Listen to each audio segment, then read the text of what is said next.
A man considered a sexually violent predator by the justice system could soon be set free in Placer County. To the Point senior reporter Becca Habecker spoke with the district attorney about what he is doing to protect the community and how the state chooses where a sexually violent predator should be released.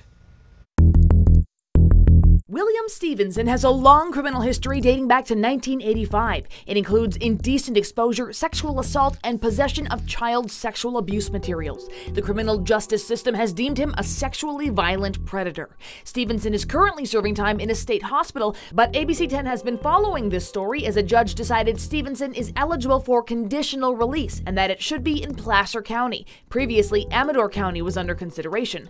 Now, Placer County District Attorney Morgan Gire wants to hear from community members. I am very worried that Mr. Stephenson would reoffend. We look at his ultimate criminal history, the crimes that he committed. Those sex crimes by their very nature have a high degree of recidivism. And then you have to look at someone's performance once they've been released. And we have at least one occasion where he violated the law in terms of his release, requiring him to be recommitted. Gire has created an online portal where people living in Placer County can submit a letter opposing Stephenson's release in the community. I spoke with Sacramento attorney Mark Reichel, who is not involved with this case, about how a judge is required to consider community input before deciding where to place a sexually violent predator. They have to be somewhere out in the community. We just can't have a leper colony somewhere off the coast of California to put everyone. So you can't do that. But the law clearly requires, the input from the district attorney's office, from law enforcement,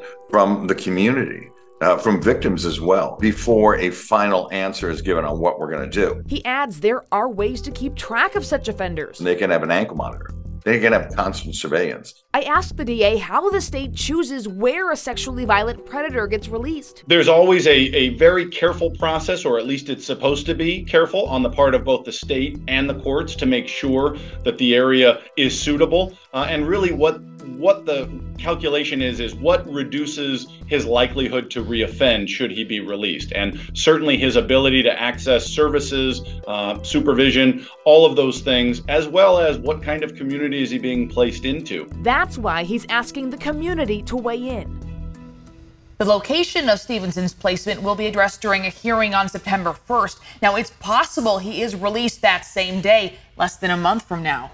I mean, ultimately, who does decide where he'll go? Yeah, I know the community wants to know that for sure. That decision is up to the Department of State Hospitals. Their contractor, Liberty Healthcare, is tasked with supervising, treating, and monitoring all sexually violent predators on conditional release. That includes substance abuse testing and GPS monitoring. And for that website where Placer County community members can submit a letter opposing Stephenson's release, we have put a link at abc10.com/links. Becca, thank you so much.